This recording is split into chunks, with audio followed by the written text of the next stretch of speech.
What is going on? Welcome to No Chill Promos. How y'all doing? Hope you're having a blessed Wednesday watching this. And before I get into this review for this week's NXT, or should I say NXT-NA, you get it? But no, seriously, I just want to do a quick shout out to all subscribers to the channel and to the followers on Rumble. I now hit the 130 here on this channel. It's crazy. I was just at what was like 126, 127 yesterday. Like, Jesus. I can't even say it like that one dude from that Botchamania clip. Like, Jesus. You know what I mean? But yeah, thank you. Thank you to whoever subscribed. I wish I could shout you out, but it doesn't tell me. So, thank you once again. I truly appreciate it. And like I've been saying, the gains don't stop, and the number's gonna keep on going up. All right, it's only a matter of time. So, let's enough about that. Let's get into this video because this was an interesting ass episode of NXT. I must say, a lot of shit happened here on this show, and it's gonna be like that for the next few weeks. All right, but I'll get to that more towards the end. All right. But we start off, we see Mr. Whoop That Trick Williams getting ready for his last man standing match against YXB Pete Dunne in the main event. And we see Jada Parker's fine ass just holding a baseball bat for some random reason, but who cares? It's Jada Parker. I mean, like, that's a fine ass woman right there, man. 100%. But next we see Julia making her debut match against Chelsea Green here later on. Yeah, we see Jada chilling by the golf cart, just looking at her. Didn't really say anything. It was interesting because you know these two are going to clash at some point. All right, but these are two of my favorites here in NXT. All right, you know, I pretty much like majority of the NXT women's division. Honestly, I mean, like there is no bad talent like on that roster right now. All right. And last but not least, we see the Juggernaut, the current TNA Knockouts Women's Champion, Jordynne Grace. And we see her sizing up Jada Parker there, like, could she be the one that's answering the open challenge later on? We shall find out, alright? But we'll get to that later on. Well, the first match we get is the Street Profits versus Nathan Frazier and Axiom for the NXT Tag Team Championships. Now, I guess Trey Miguel got taken out at some point by Wes Lee, so that's the reason why the Rascals weren't in this match tonight. So, hey, it is what it is. Like, I thought they were going to have the match and then Wes Lee was just going to fuck them over, but they said, fuck that, they're not even going to have the match now. So, it's good to see the Street Profits. You know, they're on SmackDown, so I don't get to watch these guys anymore. But they got a good reception here, and they had a good ass match here. Like, everybody did their part, you know what I mean? Like, they all held their own, all right, up until the finishing sequence of this match. All right, where we see the Street Profits hit like the kind of like an elevated blockbuster to Frazier, but I'm just gonna call it the Tower Buster or the Tower Buster. All right. Ford goes for the pin, but then we see out of nowhere someone dressed in all black yanks his ass out the fucking ring and tosses him into the fucking steel steps, and it turns out to be Mr. Beavis. Mr. Tomatonga himself. We see Angelo like walking up. It's like, yo, what the fuck was that, man? What the fuck you doing out here, man? And then we see out of nowhere, we see this man, my nigga, Jacob Fatu, just crash into this motherfucker, man, like a full speed running like shoulder block to this nigga, takes his ass out. All right, and the crowd loses it. All right, they popped when Jacob Fatu showed up. All right, and then we see Butthead, Tongaloa. He comes in, clotheslines his shit out of Axiom. Tama hits the Falcon Arrow to Nathan Frazier. Alright, then we see both these guys hit their like tag team finisher to Angelo. I don't know what you call it. That's the first time I've seen them do it, so I don't know. Then we see Jacob Fatu and the Swanton Bomb onto Angelo. So basically, the Bloodline comes in and decimates both tag teams for no fucking reason. Alright? And the real reason, I'll tell you the real reason, is because they're trying to pop these ratings. Alright? So it's gonna be all hands on deck for the next few weeks to boost these ratings up until the CW premiere in October. Alright? That's the only reason this shit's happening. Alright, so they said, fuck a brand split. Alright, you two. You. Show up in NXT. You show up in NXT. Alright? So, it is what it is, man. Like, I don't blame them. Alright, they're trying to do whatever the fuck they can to pop ratings. Alright, so... And so far, we'll see if it works later on this week. Alright? So, hopefully it does. Alright? Because, again, NXT is my favorite show out of the main three. Like, and I don't ever watch SmackDown, because fuck that. Alright? And it's better than Raw, in my opinion. So, I'm rooting for NXT. Alright? But moving on, we see the Dot, Tony D'Angelo, talking to a mysterious figure. Tony says, I don't know you, but I heard you got a reputation. Heard you don't mind getting your hands dirty. My kind of guy. Oba is a wrecking machine, and he disrespected Angela last week, so I need you to take him out. I put a little extra in there for you. Get it done. He hands him the envelope, he walks away. Yeah, obviously from the thumbnail, we know that it's your boy Hammer. Alright? But people were saying like, oh, this might be Moose. And I'm like, nah, I mean, like, they want to put Moose here in this type of situation, just be fed to Oba here. Now, it does suck that your boy Hammer had to do the job here, but I'll get to that match later on. Right? But real quick, I just gotta, I'm not trying to toot my own horn here, but I said this months ago when I did that video about Obafemi, how he should be undefeated. I'm like, again, the only two people who are viable to beat Obafemi is Trick Williams and Tony D'Angelo. And I said, as far as Tony D'Angelo, that, you know, he can put a hit out, he can hit up the Sopranos, whoever it is, to take out Oba, and he beats him that way. And that's exactly what the fuck they're doing. So I'm like, and I called this shit months ago. So I'm like, but yeah, I'm trying to relish in the fact that I'm watching one of my ideas play out in TV. And I know nobody from that level is watching my shit, obviously. But I will say big ups to the individual, the like-minded individual, the creative genius who came up with that idea. And big ups to you. But we move on, alright? And next we get Julia's first match here in NXT, going up against Chelsea Green. And I will say off rip that this was a solid match, alright? Like, Julia was selling for Chelsea Green. And I can't remember the last person that actually sold for Chelsea Green, because they've been treating her like a complete fucking jobber. Alright? So it was nice to see Chelsea actually get some fucking offense in for once. Alright? That's another talent that they could be doing more with. But, you know, again, Creator has nothing for her. So that's why they're just feeding her to Julia here. Or they trust her enough to be like, I know you're a veteran, you got years of experience. Alright, I know you go out there and you can make Julia look good in her first match. And that's exactly what she did. Alright. Like, we see these two, they're going back and forth for the most part. Like, we see some chain wrestling, we see some submissions, we see some striking between the two. Like, we seen Chelsea hit a German. She hit a nice ass German onto Julia. And then she hit like a kind of like a, you know, like a, how Paige does the Rampage DDT, but she had her up like that, but does a flatliner instead. Alright. And we see Julia hits like a net breaker from the ring apron to Chelsea.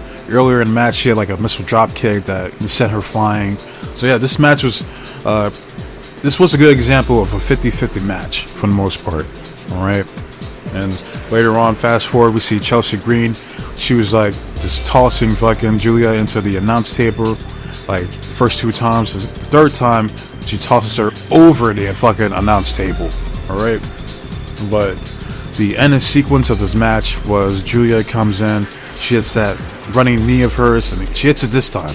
The one last week was sloppy, but this one looked good this week, for damn sure. Alright, and she ends it with the Northern Lights bomb for the 1, 2, 3. And so your winner for her first match is Julia, as she should.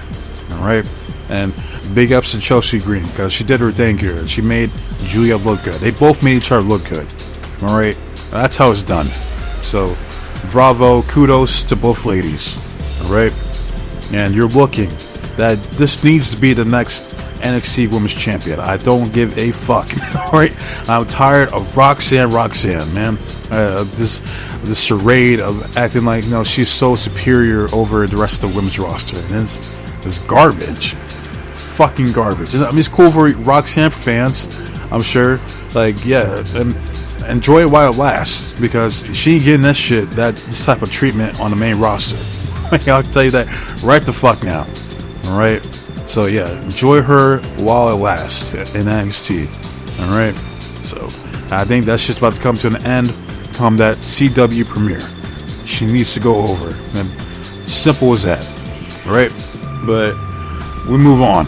Next, we see Trick Williams cutting a promo backstage, and he said how he's never been in a last man standing match before, and he has to say that Butch, you were undeniably one bad Butch. You go out there, you break people's fingers and all that, and that's cool. All right, but tonight I'm gonna whoop that Trick, and I will be the last man standing.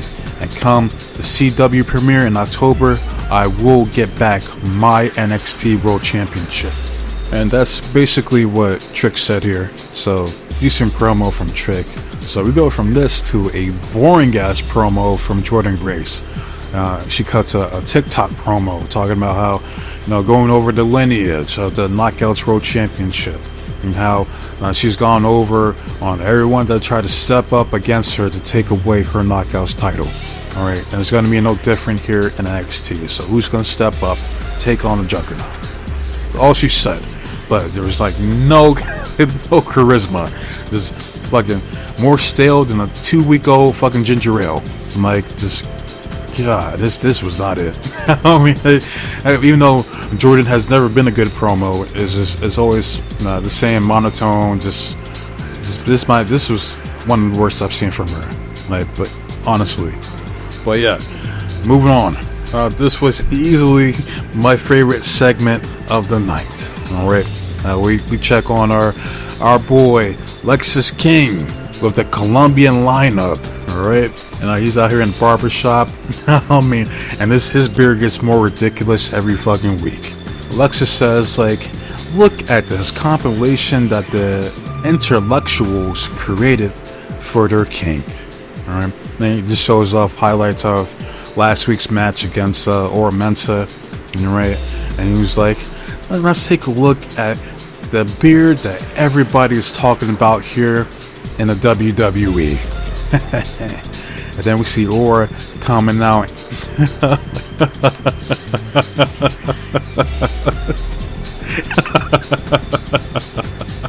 just come out and just pow, just snuff this nigga out of nowhere. Like, there you go. Like, that's what fuck I'm talking about. That's what I love to see. Like, shit like that. This is shit why I watch NXT. Alright, you don't see shit like this on fucking Raw or SmackDown like this. Like, there's always something going on and down this show every week, and that's what I can appreciate about Sean's booking here. All right, this was hilarious. It comes out, you got Ora looking like a fucking extra from like a Mace video in like '96, right? And he comes out, he said it was on site. This starts like beating the shit out of Lexis King. All right. So that's how that segment ends, and it was hilarious. But we move on, and next we see another reason why I love watching NXT. Look at all the baddies here in this division, right? All these women can get it, right? Like any day of the week, all right? But we see Kalani talking to Lola Vice, and she was like, "Yeah, Jordan's a problem. Like, who's gonna step up to take her on?" Right, and then we see Fatal Influence coming in. And they're like, oh, look at this. Look at all the ladies trying to warm up for Jordan. Who's going to take on the Juggernaut, huh? And then Lola Vice was like, why don't you, since you're over there talking all that shit? Like Fatal Influence, more like Fatal Mistake. And JC was like, no, I never did like you. Like, and they're about to fight, and then another cat fight. There's always a fucking cat fight here on this show. Every week without fail. I promise you that. Like, there's always one of these two ladies back here beefing, going at it for whatever reason, and it's hilarious. Alright? So, next week you're gonna have JC Jane versus Lola Vice, which is painful for me because these are two of my favorites. Alright? Like, you got the Snow Bunny JC Jane versus the Lemon Pepper that is Lola Vice. So, but I'm gonna need Lola Vice to get the win here because I like Lola Vice more. Alright, it's just that simple. I'm sorry, JC, but hey, that's just how it is. Alright, but moving on, we get the match between the young OG, Javon Evans, going up against Charlie Dempsey, the current owner for the Heritage Cup. This was also a good match. This was a good example of Javon showing off his technical prowess, hanging in there with Charlie Dempsey here. But just gonna break down the match real quick. Charlie gets the first pinfall via Dragon Suplex. Javon gets a second pinfall via, I guess you can call it the Sky Twister. I guess that's what that is. I need a name for that fucking finisher of his. I don't know what to call it. But he hits that. Yeah, I guess 1, 2, 3. So they're tied. All right. Round continues. There's no pinfall, but we see Charlie locking in this guillotine, but he refuses to let go. So we see Cedric getting involved to break it up, and then he's going at it with Miles. So fast forward to the final round. All right, we see Cedric doing the Tope con Hilo after the interference from Miles. So they continue to fight off camera. We see Javon jumping over the turnpost, like the same shit fucking Montez Ford does or used to do. Alright, he did that to Charlie. Then from out of nowhere, we see Tavion Heights, aka No Way Jose, because he looks just like that nigga. But nah, he's back from his tour in Japan. He hits a belly-to-belly suplex on the young OG. Charlie capitalizes and he gets the 1, 2, 3 off of it.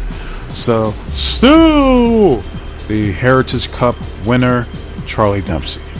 Alright. And I was thinking, I'm like, well, when the fuck is Tavion coming back? And here he is. So it's good to see him back in the No Quarter Catch crew. Alright, but we move on. Next, we get a vignette of Rosemary and Wendy Cho. Alright, Rosemary says, people have been wondering why the Demon Assassin and the Sleepy Psycho have teamed up together. And there are several reasons. And you're going to find out one of those reasons next week. And we have a message for Lyra and Tatum. Alright, you created this bed, but you never bothered to look what's underneath it. You're gonna reap what you sow. So hopefully Rosemary and Wendy go over next week, because I'm tired of seeing Rosemary job out here in NXT. Alright? Give her a fucking win, please. I mean, for the love of God, alright? But I'll move on. Alright? Next we see a promo from the current NXT World Champion, Mr. All Ego, Ethan Page. All he said was, welcome to NX Me, and you should be thanking me for the era that we currently are enjoying, with me at the top. Alright, as far as this last man standing match tonight, it doesn't matter if it's Trick Williams or Pete Dunne. I'm rooting for me. Alright, I'm on team me. And it doesn't matter, because come the premiere episode on CW in October, it will still be the era of Ego. All Ego, Ethan Page. That's basically what he said.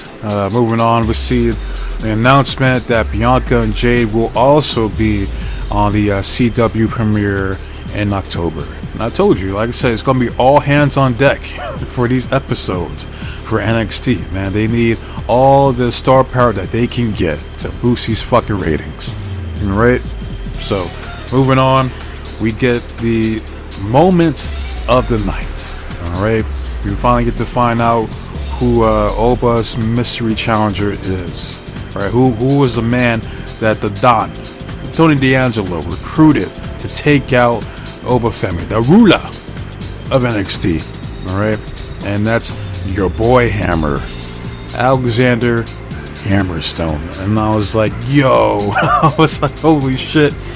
one of the few times I popped, this year, because I'm like, I was not expecting that. I wasn't expecting to see Alexander here in NXT. All right, and he got a good ovation. He got a better ovation here than he did when he first appeared in TNA. That's for damn sure. I heard like hammer or hammer stone. He's getting chants. I'm like, that's what I like to see, man. This dude, like, I've been a Hammerstone fan for years now. All right, I've seen his work. Him and Jacob Fatu were the ones that carried MLW for years. But it's great to see him finally get his moment and to see him in a WWE program. You know what I mean?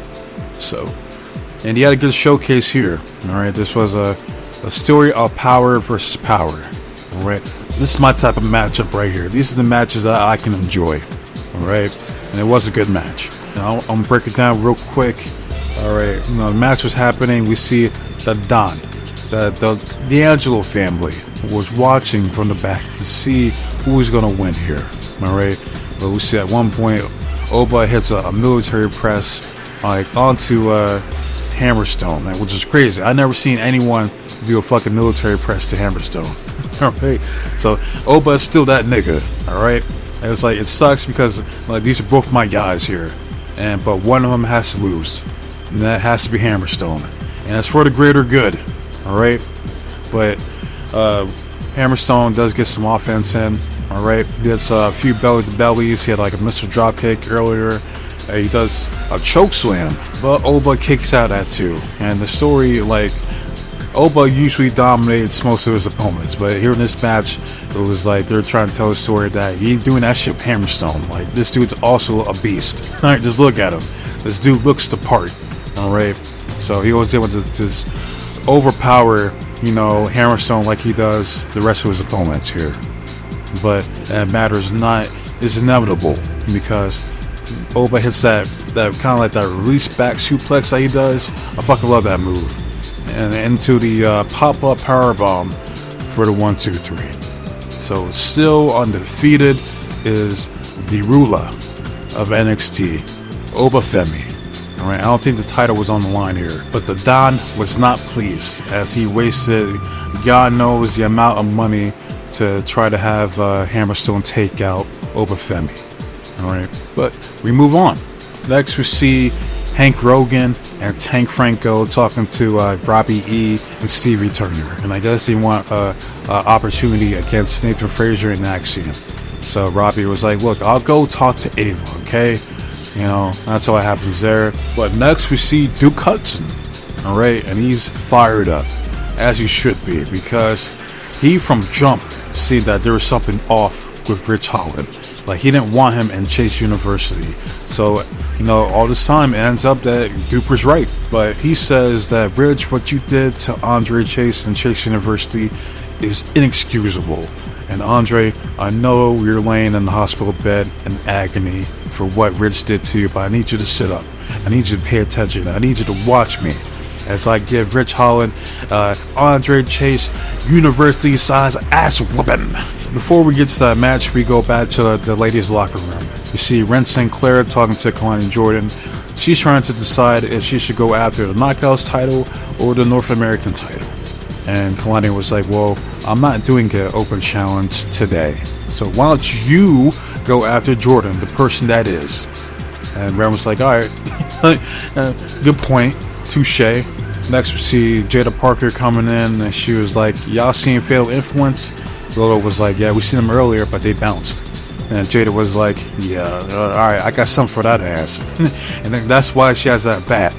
She's out here thinking she's Derek Jeter, trying to use her heads as a baseball practice with her Louisville Slugger. But Lola was like, look, I know you got beef with Fatal Influence, and so do I, so why don't we team up? And Jada was like, look, I ain't got time to be teaming up with you, alright? I got this shit my own. Just tell me where the fuck Fatal Influence is at so I can beat that ass. And Lola was like, yeah, well, how'd that work out for you last week? And Jada was like, yeah, I'll do it with you later. She walks off, and Kalani was like, ooh, it's getting spicy around here. Which it is. It's always spicy in that fucking locker room. That's for damn sure. In more ways than one. You know what I mean? But nah. Fucking As far as Kalani Jordan, I think what's going to happen is it's either Stephanie Fakir or this chick that I keep forgetting because I don't know much of her work, but Delta, I believe that's her name, and I guess motherfuckers were hyping her up, saying that she's like the modern version of Luna Vachon, which I'm like, well, that's high praise. Like, to compare her to Luna, like, yo, like, I don't know anything about her. I've never seen her work, so I have no fucking clue. So, like, either her or fucking Stephanie are going to be the one to beat Kalani Jordan. And it's probably going to happen on a CW premiere. Like, again, they're going all out for that fucking episode. So, I expect to see one of those two show up on that show. Alright? But next, we see an announcement that CM Punk, Phil Brooks, is going to show up to NXT next week. Whoop-de-doo, man. Like, I'm starting to get tired of fucking CM Punk, man. That's like, man, why don't you go after fucking Cody Banks, man, on fucking SmackDown? Well, it's like, you're selling more merch than him, you're more over than him, then why don't you be the fucking face that you always wanted to be back in, like, fucking, 2012? 2011, around that time frame? Fucking go after his fucking ass, man. But nah, the real reason why his ass keeps going to NXT because he's smashing Roxanne Perez and Cora Jade 110%. Alright? Like, I don't care what nobody says. I know that dude is smashing both those cheeks. He has to. Alright, they're taking way too many fucking photos together, and you know, it's just there's something off there between those three. Alright? Something fishy. And he's a married man. Alright?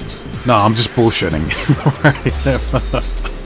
No, again, the actual reason is, again, as I said earlier, they're going all out. It's all hands on deck. It don't matter if you're Raw, on Speed, SmackDown, your ass is going to be on NXT at some point. Alright, you already see fucking Cody Banks on fucking NXT earlier, which was a flop. So, I wouldn't be surprised if they fucking bring out Roman on NXT. That's how you know they're fucking serious. We see fucking Roman Reigns on NXT. It's been years. That'd be fucking crazy. Alright, but moving on, we get the match between Ridge Holland and Duke Hudson. I'm just gonna fast forward to the finish because Ridge pretty much squashes Duke here. He hits like a suplex into a power slam. That was a good little move there from Ridge. He hits the Redeemer DDT for the 1-2-3. And afterwards, the ass whooping, or the Andre Chase size ass whooping to Duke continues. Alright, he throws him to like a barricade. We see Thea Hale trying to stop him because she's like being all frantic and trying to stop Ridge from this assault, this ass whooping towards Duke. He just looks at her like, you better back the fuck off me. Back your ass up. Alright. Then he throws the barricade, or piece of the barricade, on top of Duke. Then Ridge finishes him off with the Redeemer DDT on top of the barricade. So we see Duke being sent off to the same hospital room that Andre Chase is at. And then we see that Ridge is keeping his word that he will finish off and destroy Andre Chase University. Alright, that's all that happened here, so we move on. Then next we see a promo from YXB Pete Dunne, the workhorse here in the WWE. Alright, and he was like, this black guy right here ain't shit. I've been trying to figure it out for years. Alright, I was just on Raw going up against three geezers, and tonight I'm gonna show Trick Williams that he can't figure it out. I'm gonna smash him, and I'm gonna win tonight's last man standing match. And I'm gonna head over to Chicago at the CW premiere of NXT, and I'm going to beat Ethan Page to become the NXT World Champion because I am NXT's last man standing. So Pete Dunne thinks he's Silas Young from ROH. If you know, you know. Alright? And is he going to win? No. Alright? I'd say that's a spoiler alert. He ain't winning. Alright, but we move on. We see Wes Lee coming out to commentary. Basically, he says that, hey, Zach, hey, we both know that I'm the reason why Trey Miguel couldn't make it here for tonight's match against Nathan Frazier and Axiom. So I'm going to finish the other half of the Rascals, that being you, in Chicago at the CW premiere of NXT in a street fight. So, like as I keep saying, like they're fully loading this fucking premiere episode of NXT on CW. So, hopefully that shit can at least crack a mill.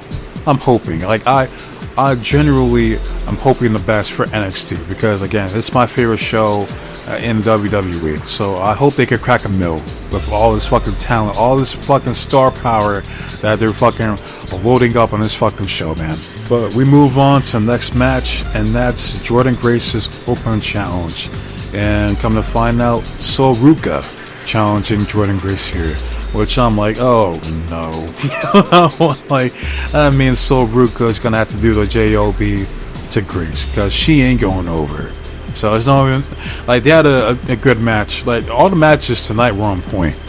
Alright. But they're predictable. So we'll fast forward to the finish. Jordynne Grace hits the muscle buster on Soruka, but the lights go out.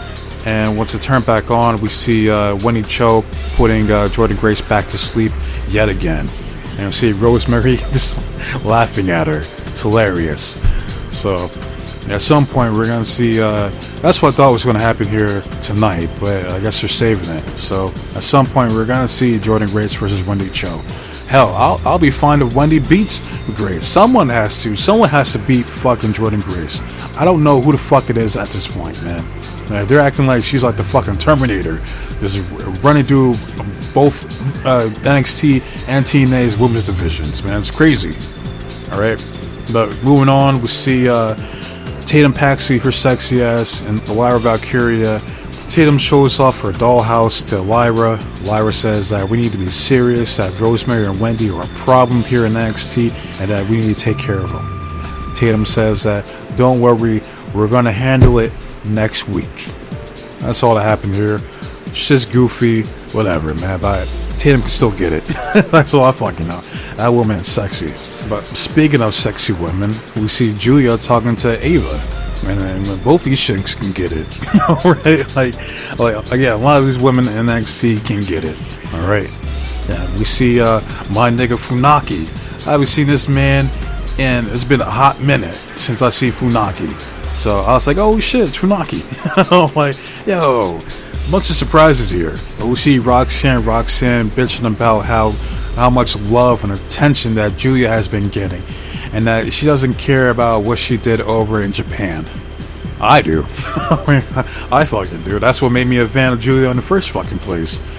She was the face of Stardom, but Funaki was like, you gonna let that jobber talk to you like that? You want me to say something? And Julia was like, I got this. Julia says, I understand, Roxanne. You're scared, and you should be. And you damn right she should be, man. Her time is up. Alright, get that fucking belt off of her, man. Call her ass up to SmackDown or Raw. I really don't give a shit, man. She needs to be on the main roster. But Roxanne was like, I ain't scared of shit. I'll beat your ass right now. And it was like, it was trying not to laugh. She's like, stop, right? It ain't happening right now. Save it for October. And it's crazy how Ava towers over both these chicks. She's taller than Funaki. I mean, like, damn, that's crazy. But we move on. We see Brooks Jensen talking to Dion Edwards. I think that's his fucking name. I know his first name is Dion. I don't remember his last name. But Brooks was like, what exactly did you mean by Sean was gaslighting me? But before Dion could break down the word gaslighting to Brooks, because Brooks is clearly an idiot, we see Sean intervene. And he was like, oh, I didn't know you guys were friends. He's like, we're not friends. Alright? Dion says that you're gaslighting me. Sean Spears is like, oh, really? But Dion was like, look, just remember what I told you. He walks off. Sean then continues to gaslight Brooks here. And he's like, look, another person here trying to control your mind. Alright? Brooks, you need to be your own man. Alright? You gotta make your own decisions. Alright? Don't listen to Dion. He doesn't know what he's talking about. Alright? I got your back. I'm your friend. I want what's best for you. So Sean continues to play his Jedi mind tricks onto Brooks, and Brooks is too stupid to see right through him. That's all that happened here. That's what the story is all about. So, move on. We see Eddie Dwarp hanging out with all the baddies behind him. 6 baddies. I believe there were 6, or 5 or 6 of them. And then we see Ashanti the Adonis. He's like, whoa, hold the fuck up.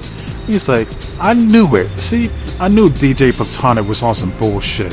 And Eddie was like, whoa, it's not like that. It's like, I was straight up honest with you. It's like, it's not my fault you have a one-track mind. Ashanti says, pause, rewind, and save it, bruh.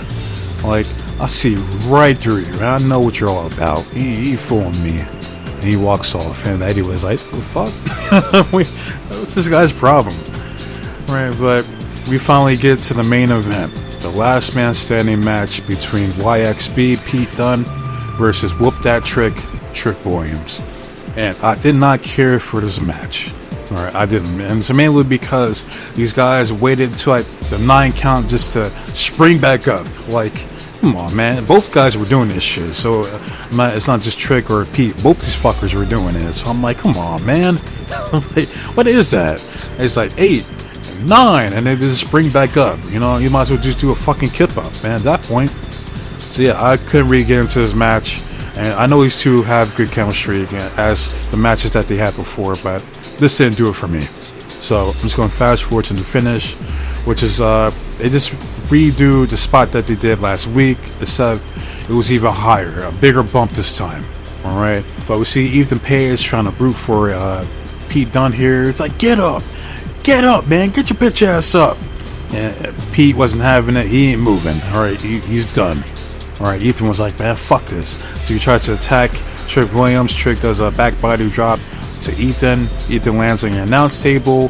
Ref counts 10.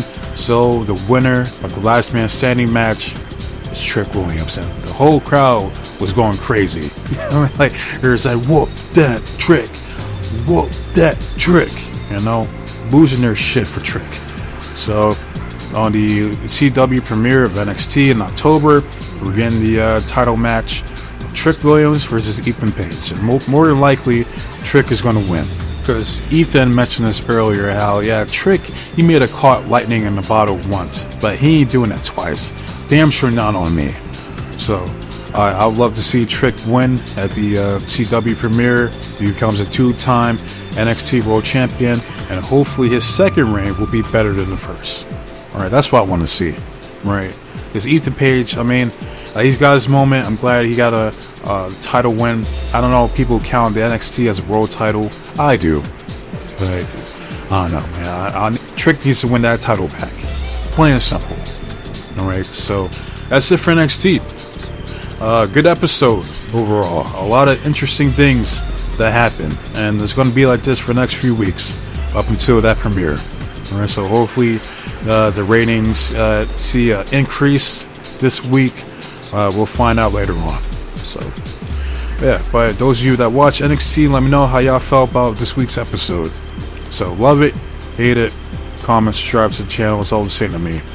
I just want to see the engagement and the feedback from you guys. That's why I make these videos. I want to know what the people think. So for us, my next video, you already know I got that AEW Dynamite review. That's for tomorrow.